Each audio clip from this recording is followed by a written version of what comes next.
In a world with so many countries, religions, tribes, and customs, it is impossible for everyone to like everything. While we have come a long way since civilization began, some communities are stuck with age-old traditions. While some of these may be mystical, others are downright bizarre. Here are 7 bizarre traditions from across the world that will make your jaw drop. Monkey Buffet Festival. Every year among the ruins of the Phra Prang Sam Yot temple in Lopburi, Thailand, a bountiful banquet awaits the guests of honor, none of whom are human. This feast is held in celebration of Lopburi's thousands of macaques, thought to bring good luck to the area and its people. The Monkey Buffet Festival kicks off with an opening ceremony that includes performances by dancers in monkey costumes. When the monkeys arrive, hosts remove sheets from the banquet tables, revealing decorative spreads of vibrantly hued fruits and vegetables. The macaques jump across tables and climb towering pyramids of watermelon, durian, lettuce, pineapple, and more, indulging in the nearly 3 tons of offerings. Polterabend. Polterabend is a German wedding custom in which, on the night before the wedding, the guests break porcelain to bring luck to the couple's marriage. The belief in the effectiveness of this custom is expressed by the old adage, "Shards bring luck."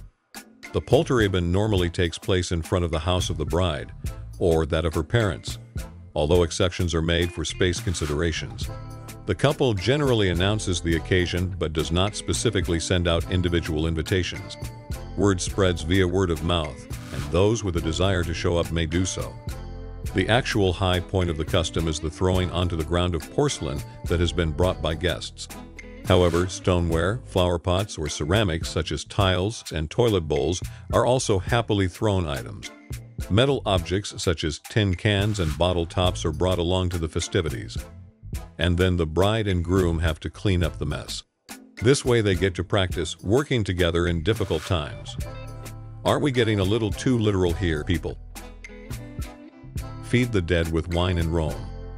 Feeding the dead is a tradition of the Romans where they pour honey, wine, and food into the grave of the deceased through a pipe.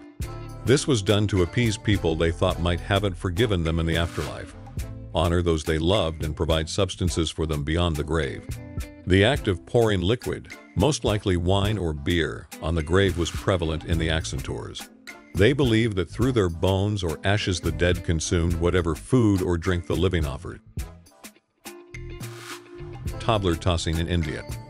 In some parts of Gujarat, Maharashtra, and Karnataka, toddlers are tossed from the roof of temples 15 to 30 feet above the ground and are caught by a blanket held out by devotees.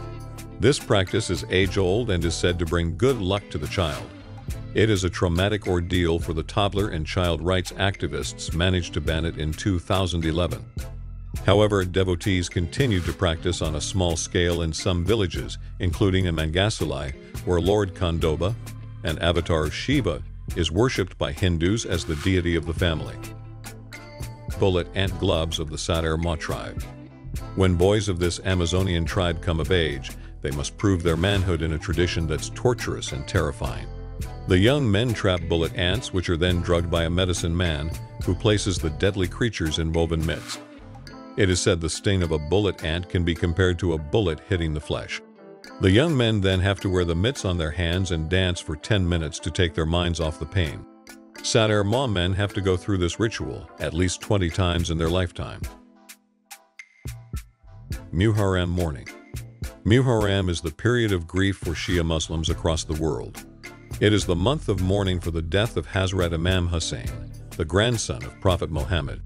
On Muharram, mourners offer prayers at mosques and take out processions grieving the death of the Prophet's grandson. Shia Muslims usually wear black clothes on Muharram. The mourning traditionally starts from the first night of Muharram and continues for 10 nights.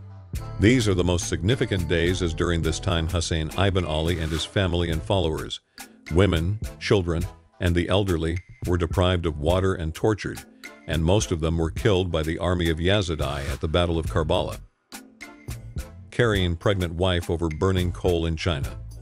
In China, once a woman conceives, the father-to-be carries his pregnant wife over amber-colored, burning coal with bare feet.